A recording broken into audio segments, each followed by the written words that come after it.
గురుభ్యో నమః. చంద్రుడు 12వ భావం.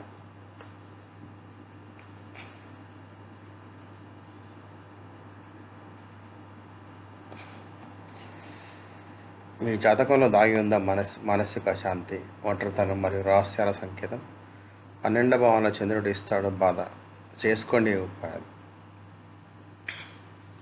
చంద్రుడు 12వ భావంలో ఉండడం భావోద్వేగాలు, సున్నితత్వం మరియు రహస్యాలను సూచిస్తుంది. ఇది మానసిక లోతు మరియు కరుణను పెంచుతుంది, కానీ ఒంటరితనం మరియు ఒత్తిడిని కూడా తీసుకొస్తుంది.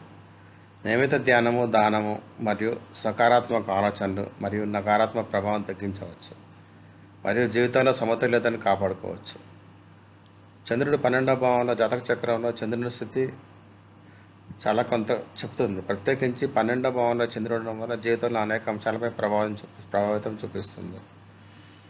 12వ భావంలో జ్యోతిష్యంలో రహస్యము, మానసిక శాంతి, విదేశీ ప్రయాణం, మానసిక అశాంతి, విదేశీ ప్రయాణాలు, ఖర్చు మరియు ఒంటరితనం అనుసంధానించబడింది. చంద్రుడు ఈ భావంలో ఉన్నప్పుడు వ్యక్తి మనసులో లోతైన సున్నితత్వం, భావోద్వేగాల తీవ్రత మరియు కొన్నిసార్లు మానసిక గందరగోళాలు కనిపిస్తాయి. ఈ భావంలో చంద్రుడు ఉన్నవారు తరచుగా తమ మనస్సుకు లోపల లోతైన ఆలోచనలు మరియు భావాలను అనుభవిస్తారు. ఇలాంటి వ్యక్తులు ఇతరుల సహాయం చేయడానికి నమ్మకం కలిగి ఉంటారు మరియు కరుణతో నిండి ఉంటారు. కొన్నిసార్లు వారి భావోద్వేగ అసురక్షిత భావన లేదా మానసిక అస్థిరత వారి నిర్ణయాలను ప్రభావితం చేస్తుంది. దీనికి తోడు 12వ భావంలో విదేశీ దేశాలు, దూర ప్రయాణాలు మరియు రహస్యమైన విషయాలతో ముడిపడి ఉంటుంది. అందుకే అలాంటి వ్యక్తులు విదేశంలో పనిచేసే లేదా వేరొక వాతావరణం నివసించే అవకాశాలు పొందవచ్చు. జ్యోతిషంలో 12వ భావం చంద్రుని అర్థం చేసుకోవడం అవసరం. తద్వారా దాని సకారాత్మక అంశాలను పెంచవచ్చు మరియు నకారాత్మక ప్రభావాన్ని తగ్గించవచ్చు.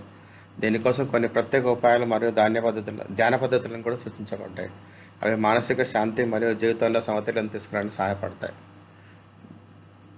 చంద్రుడు 12వ భావం అంటే సకారాత్మక ప్రభావాలు, భావోద్వేగాల లోతు. ఇలాంటి వ్యక్తులు ఇతరుల బాధ మరియు అవసరాన్ని సులభంగా అర్థం చేసుకోగలరు. సృజనాత్మక సామర్థ్యం, కల్పనా శక్తి, సృజనాత్మక శక్తి కలిగి ఉంటారు. రచన, కళ లేదా సంగీతంపై ఆసక్తి పెరుగుతుంది. కరుణ మరియు సేవా భావన, అవసరమైన వారికి సహాయం చేయడం వారి స్వభావంలో ఒక భాగం. ధ్యానం మరియు మానసిక శాంతి, యోగా, ధ్యానం మరియు మానసిక అభ్యాసాలపై సహజమైన ధోరణి ఉంటుంది. విదేశీ యాత్ర అవకాశం, జీవితంలో విదేశీ సంబంధాలు మరియు కొత్త ప్రదేశాల్లో పనిచేసే అవకాశాలు లభించవచ్చు. చంద్రుడు 12వ భావన నకారాత్మక ప్రభావాలు, భావోద్వేగ గందరగోళం, మళ్ళీ మానసిక అస్థిరత మరియు ఒత్తిడి అనుభవించవచ్చు. అధిక సున్నితత్వం, చిన్న విషయాలను తీసుకొని త్వరగా మానసిక ఒత్తిడి అనుభవించవచ్చు. అదనపు ఖర్చులు, అనవసరమైన ఖర్చులు పెరిగే అవకాశం ఉంది. ఒంటరితనం, కొన్నిసార్లు సామాజిక దూరం మరియు ఒంటరితనం అనుభవించవచ్చు. స్వప్నాలు మరియు భ్రమలు, వాస్తవికత మరియు కల్పన మధ్య వ్యత్యాసం తక్కువగా ఉండవచ్చు. ఇది నిర్ణయాన్ని ప్రభావితం చేస్తుంది. ఉపాయాలు మరియు ధ్యానం. చంద్రుడి మంత్రాలు మరియు జపం. ఓం సోమాయ నమః నియమిత జపం మానసిక శాంతిని పెంచుతుంది. తెలుపు రంగు వాడడం, బట్టలు లేదా చుట్టుపక్కల వస్తువుల్లో తెలుపు రంగు ఉంచడం శుభంగా భావిస్తారు. దానం మరియు సేవ, అవసరమైన వారికి ఆహారం లేదా బట్టలు దానం చేయడం ద్వారా నకారాత్మక శక్తిని తగ్గిస్తుంది. 4 ధ్యానం మరియు యోగా. రోజు కనీసం 15-20 నిమిషాలు ధ్యానం చేయడం మానసిక సమతుల్యతను కాపాడడానికి సహాయపడుతుంది. సకారాత్మక ఆలోచన, అవాస్తవాలను నివారించండి మరియు ప్రస్తుతంపై దృష్టి పెట్టండి. ధన్యవాదాలు. దయచేసి ఈ వీడియోలు షేర్ చేయండి, కామెంట్ చేయండి, సబ్స్క్రైబ్ చేయండి, లైక్ చేయండి. ధన్యవాదాలు.